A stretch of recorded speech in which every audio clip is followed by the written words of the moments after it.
everybody, welcome back to another episode of Gettin Buzz'd. I'm Dustin Brackett, CEO and founder of HIVE Digital Strategy, and with me as always is Michael Thebeau. He's our business development manager. Just one finger gun. Just one? That's it.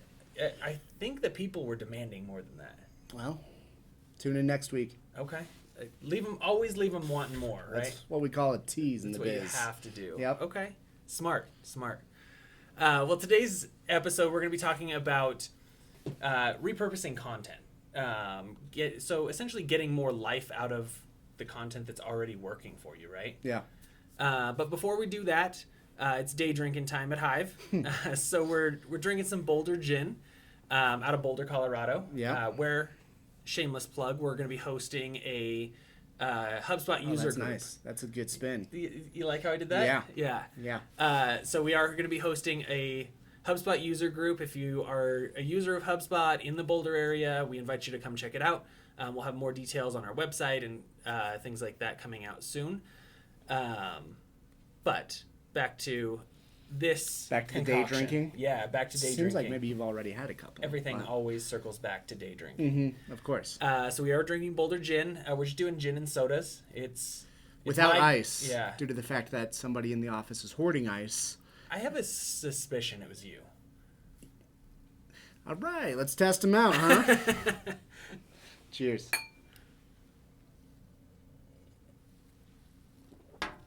Oh, yeah, that went down smooth. You're a better sales guy than bartender, so. That's the nicest thing you've ever said to me. So. Yeah. Anyway, diving into the topic. So really kind of talking about like every business has so much content at their fingertips, whether it is kind of stuff that they've spent a lot of resources, time and energy and money on developing, like ebooks and white papers, checklists, videos, things like that. Or even like easier things like social media posts or frequently asked questions or sales sheets, or, there's the list goes on and on. Like every business has a ton of content, sure, even if they don't think that they do. Right. And so like what we want to figure out is how do we get more life out of those? How do we use those in new ways that's going to be fresh, relevant, and bring people to us, right? And so kind of looking at all of your content, because it does span, like for every business, there's just this giant range of content. So how do we identify what's working, what's bringing people in, what do people care about, right? That's got to be the first step. Sure. Yeah, I mean, I think looking at, hey, what converted last year? What converted in Q1? Getting a little granular with that.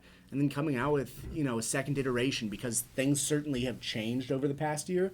But that's exactly why you should be able to repurpose those things and add on to it. Or maybe you started working in a new industry, or, the technology advanced a little bit. Whatever it might be, add on to that, because it should have similar results, if not better results. Sure.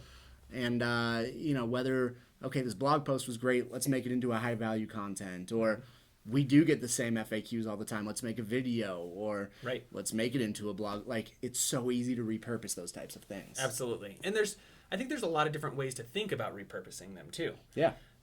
So, like, for us, we work in a bunch of different industries. But we focus, I guess, on, like, 4, right? We have, like, 4 kind of target industries that we want to play in, and we do a lot of work in. But what we do in those industries doesn't necessarily change that much, right? Sure. And a lot of the advice and guidance and consulting that we're doing in those industries is very similar. Right. And so for us, it's pretty easy to say, take a piece of content that's performing well and say, okay, let's take that and retrofit it for the education industry. Yeah. Or for the fitness industry, right? Because it's all applicable. It all fits. Right. And so what we're able to do then is just say, hey, university that is looking for what we're talking about, here is that information specifically for you, right, and what you're looking for. Because if I work for a university, like, I don't care what you're doing for a fitness company, right? And it'll never pop up in my searches. No. You'll never organically find that post for the health and fitness. Right. But the language is going to change a little bit, and then you've got 2 pieces that fit your industry. Yeah, and you already have that framework. Right. And so I think for a lot of businesses, it's just thinking through, how do I take that information and say, hey, we're going to we do the same thing here. We're gonna just make this work for this next industry. Yeah. I think that's a very easy thing to do for most businesses. Yeah. Yeah, I agree. And I think, again, I think you put it best when you said you've kind of got that framework. You're saving yourself, your team, your marketing partner, your marketing agent, whoever it is, you're becoming so much more efficient. Yep. Which you can push out content. I never talk to a marketing person that's just like, oh, I've got a ton of time on my hands, Right. so I'd like to recreate or start new on 5 new blog posts versus being like, you know, that one that converted a lot of customers for us last year? I don't want to use that one again. Yeah. Well, and I think the same thing is true even so from industry to industry, but also like persona to persona, right? Like for us, like we have multiple personas within each industry. Exactly. So all we need to do at that point is figure out, okay, this piece of content is working, but it's targeted at this persona. How do we take that information and make it fit for the pain points of this other persona? Right. Right. And so like those are both easy things to do that you can take the information, maybe you're adding or subtracting a few things here and there, but you're not starting over. Sure. That you can push out multiple pieces of content within a month. Right. Yeah, I mean, I think a good example of that is, you know, maybe a manager, director level person, they need to find like a downloadable piece of content so they can show the higher ups, they can show the VP or the C-level, versus if the C-level is looking for something, they might not have as much time. They're looking for a video. They're looking for that quick thing that, okay, this has sold me within 2 minutes and I'm going to reach out to these people. Yep. And so by having the same thing in a downloadable piece of content versus a video, virtually you're saying the same thing, but you're speaking to those two different personas based off of what they need. Exactly. Yeah, I think that's so big, just to think through how people want to identify or how people want to consume your content. Right. What they want that content to be. And then even if it's not different, like you may be, like you're going to be doing the same thing, whether it's the CEO or the manager or, you know, whoever. Right. Right? Like you're doing the same thing, but they each have different pain points and things that they're concerned about. Right. And so like just speaking to those things. Yeah. It's going to make things easier to find for them. It's going to resonate more with them, and they're actually going to read it because, oh, hey, you're talking specifically to what I need. Yeah. And I mean, this isn't the point of, I think, this podcast, but that's why developing those personas, really getting deep into them, knowing where to meet them, how they're going to consume their content, what they're looking for. That's why that's so important, but that's why you're able to repurpose certain content for certain personas. Yeah, absolutely. Well, and I think another thing to think about is refreshing content. So, like for us, it's very common that like your most successful blog post, for example, is not your newest blog post. Right. That's not how it works. It's going to take some time. Yeah, you don't publish something and then all of a sudden it's just blowing up. I mean, I guess that happens sometimes, but that's not what you're expecting. Right.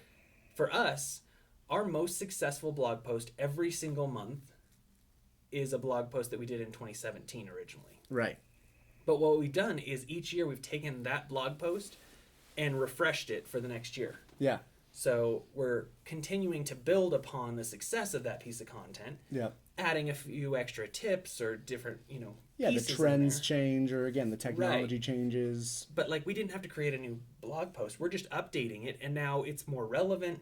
People because even if you're doing a Google search and you're searching marketing trends for this year, and you see something come up that says 2017, like you're less likely to be like, oh, that's relevant, right? But if I take that piece of content, refresh it for 2020, and republish it, now I have this brand new piece of content. Yeah. I think that goes with everything. Like it can be a video that you just need to refresh, and hey, maybe we just want to, our branding's changed a little bit, or hey, we want to say a few different things here. Right. That's an easy thing to do. Yeah. And then you don't have to start from scratch. Right. Yeah, I mean, I think seasonality, maybe you're not selling to the same people in Q1 that you are in Q3. Sure. So if you had something that did really well in Q3, try and refresh it for Q1 in whatever persona you're selling to in Q1, or year over year, or whatever it might be. Mm-hmm. There's just a lot that you can do there, I think. Yeah. One of the things that we've started really focusing on with ourselves and with our clients is even taking like video content, so for example, like this video podcast, and transcribing it, turning them into blog posts. Right. You know, not only is that like a great way to get more exposure to the podcast or to the video, whatever it is, but you're also giving Google actual written content to index. Right.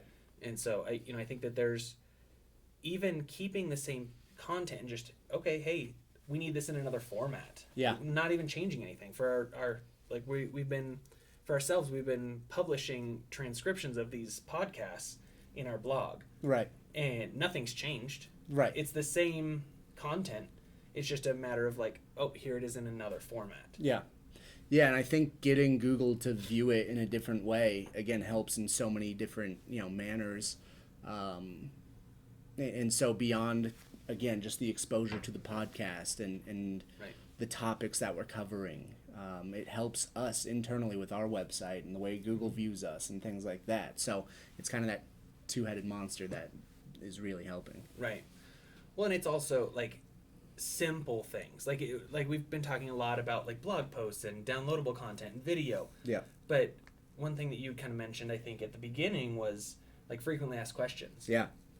That's probably the most like underutilized piece of information that any business has. Yeah. Because if you're getting the same question multiple times, just imagine how many people aren't actually asking that question but have that question. Right. And so taking that information and creating a web page, creating a blog post, creating a video, like those are easy things. You're answering them already every day. Yeah. And like that's one of those times where I would go sit down with your sales team and say, hey, what are people asking you? Right. Because if you're getting multiple people asking that, I bet there are people coming to our website looking for that answer and we're not giving it to them.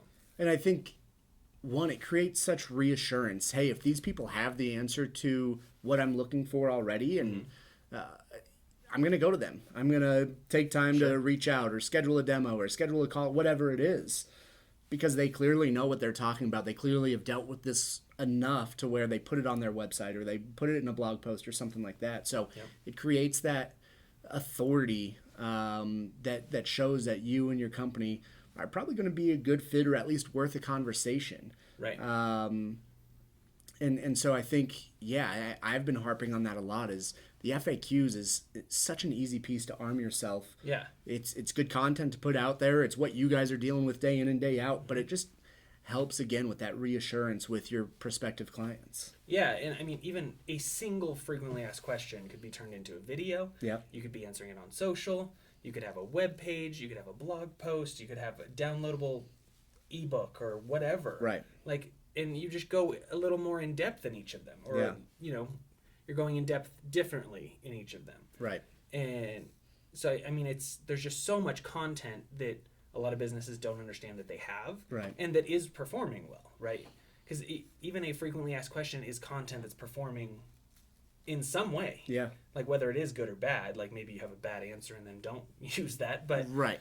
Like if you're getting those questions and you're closing deals, your sales team is probably answering them well. Sure. So how do you take that information and just build content on top of it? Right. And then you've got 5 new pieces of content, and then you can turn around and use that and make it specific to XYZ industry or XYZ persona. Right. There's one little piece like that can turn into a dozen good pieces of content. Yeah. Yeah, I think that's great. I honestly have nothing to add to that. And so I think really the point is that your content shouldn't just have like one set lifespan, because every business sees it, right? You put out a blog post and it's got a lifespan. Mm-hmm. You put out an ebook and it's got a lifespan because things change. Right. I mean, especially in some of the industries like our industry and a lot of industries that we work in, things change so fast that a piece of content that we developed 2 years ago isn't relevant today. Right. But you could update it to make it relevant. It could be, as we've shown. Right. Yeah. And so just kind of taking that time to evaluate what's working and how do we make it fit for today or specific industries or target personas or in different formats. And you could probably sit down and create your full year's worth of content just off of repurposing. Yeah. So, well, the next kind of section is how's the buzz, and so we're, like I said, drinking Boulder Gin. If you're looking for a bartender for your next event, Michael Thebeau's available, but that's just because he's terrible. But I will be available. That's a promise. So yeah, for sure. Like you're not getting will not hired. be booked. Yeah. So, you know, if you are looking for somebody and you're super desperate, make it yourself. That's rude. Yeah. Michael Thebeau is not a bartender. I would like to say it's not a knock on Boulder Gin because we've actually had that before. It's actually pretty decent. It is good gin. I actually like it a lot. So but yeah, Boulder this one's Gin, on me somebody, and our lack of ice cubes. Yeah, if you have somebody that has access to some ice cubes, send them our way, and understands like portions, mixology. Yeah, like not even basic. that. Like just like all right. You know. Okay, guys, just don't hire me for your bartending or the side host of your podcast. Not the best gin and soda I've ever had. Yeah, but the gin is good. Mm-hmm. So. Well, we hope you liked our podcast today. I probably won't finish my drink, but remember to repurpose your content, guys. Thanks for tuning in. Be sure to like and subscribe. We'll have more content with better drinks coming soon. And we're doing it every 2 weeks, so make sure to check us out in 2 weeks on Tuesday. That's it. Yeah. Cheers.